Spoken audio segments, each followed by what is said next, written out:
La pala d'altare è un'opera pittorica oppure scultorea a carattere religioso, generalmente collocata sull'altare delle chiese. Le prime pale d'altare furono realizzate intorno all'undicesimo secolo, ma conobbero una maggiore diffusione a partire dal XIII e nei secoli seguenti. Essa trae origine dal dossale, una tavola rettangolare ad andamento generalmente orizzontale, con le canoniche figure della Madonna col Bambino o Cristo affiancate da santi o da scene della loro vita. Successivamente più tavole distinte vennero assemblate, generando strutture sempre più complesse, quali il trittico o il polittico, a seconda che ci troviamo 3 o più pannelli affiancati. Tutte queste soluzioni poterono essere utilizzate anche come immagini portatili mobili in processione. Il polittico godette di grande popolarità per tutto il 300 e 400 e anche oltre. Generalmente nella tavola centrale è rappresentata l'immagine più importante, come in questo caso Maria la Madonna. Nella cimasa, nella parte alta, ci sono invece figure a mezzo busto, in questo caso Dio creatore e dei santi. Mentre nella parte bassa, è una zona chiamata predella, ci sono scene della vita del santo a cui si riferisce la pala. Ogni santo rappresentato reca i suoi attributi.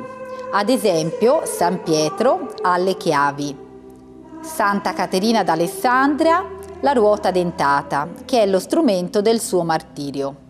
San Paolo ha invece la spada e Maria Maddalena il vasetto d'unguento. Essendo a quell'epoca la popolazione quasi sempre analfabeta, l'arte era intesa come mezzo didattico per insegnare le sacre scritture. La tecnica di esecuzione delle pale era generalmente la tempera all'uovo, sia per tutto il Medioevo ma anche il 400 e il 500, per essere poi soppiantata dalla pittura ad olio. Ogni pala era contornata da una ricca cornice, che nel Medioevo era intagliata con i caratteristici riccioli a punte gotiche, mentre nel Rinascimento si ispirerà molto di più all'arte romana classica, disponendosi in candelabre, verticali e ovoli e rosette. La transizione dal polittico gotico alla pala rinascimentale fu graduale. Si cominciò con l'installare la cornice lignea dopo invece che prima della pittura, aumentando l'autonomia di quest'ultima, tanto che l'architettura dipinta iniziò a prendere il sopravvento su quella dell'intelaiatura. Il rapporto tra il dipinto e l'architettura circostante si fece sempre più stretto. Ad esempio, il Beato Angelico nella Pala di San Marco, che realizza dal 1438 al 1443, riprese nel Trono di Maria un'architettura analoga a quella del coro della chiesa progettata proprio da Michelozzo. La Vergine è sul trono e rappresenta il vertice di un triangolo verso il quale convergono gli sguardi di tutti gli spettatori. Per tutto il Medioevo e anche il 400 come supporto venivano utilizzate le tavole di legno. Queste tavole erano ricoperte da una tela applicata con colla di coniglio. Questa tela serviva per ammortizzare il legno con gli strati superiori. Gli strati superiori consistevano in una mistura di gesso e colla di coniglio, che veniva applicata in stratificazioni successive fino a ottenere una superficie liscissima e levigata, adatta alla pittura. Prima però nel Medioevo si usava dorare anche la tavola. In questo caso veniva applicata una lamina di foglia d'oro. Poi si passava alla pittura a tempera, realizzata con pigmenti e torlo d'uovo. Solo quando subentrò la pittura ad olio la tempera venne sostituita.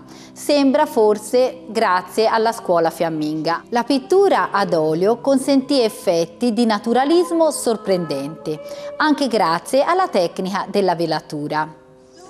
La pittura su tavola venne gradualmente sostituita dalla pittura poi su tela, grazie alla scoperta dei veneziani. Loro iniziarono a dipingere sui famosi teleri invece che sulle pareti, proprio perché la parete, l'affresco, era meno adatto a una città che risentiva dell'umidità lagunare. Dal 500 al 600 si ebbe appunto questa transizione dalla pittura su tavola alla pittura su tela.